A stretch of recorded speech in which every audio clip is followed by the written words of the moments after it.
Service dogs are an extension of a disabled person and are trained to assist in variable ways.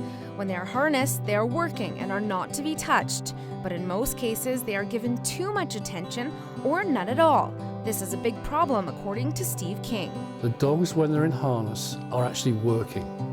They're trained to take responsibility for their owner, and they're focused on doing what they're trained to do, which is to get a person safely from A to B. So any distraction the person tries to bring in by trying to approach a service dog, by trying to direct it in a different direction for whatever reason, all those kind of things can cause the dog to lose focus. And for people who rely on service dogs, this can be a recipe for disaster, especially if no attention is paid at all. Find the curb, Walker. Find the curb. I was crossing a very busy street here in Chestermere.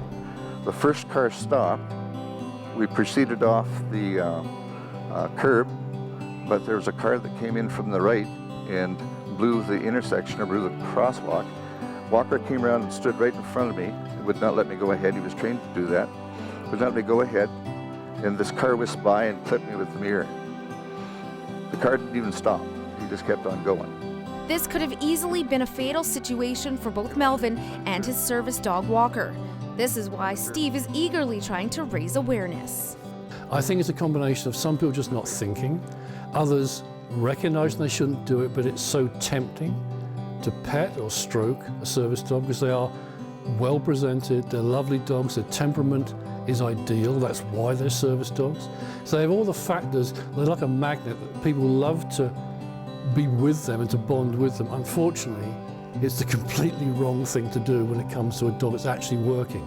Work mode is when he's got this harness on, and we've changed some things on his harness. As you notice, there's a do not pet logo on it to try to let people know that they can't pet him, but they will still try to talk to him. So the talking, the touching, and the petting thing is something when he's work mode you can't do.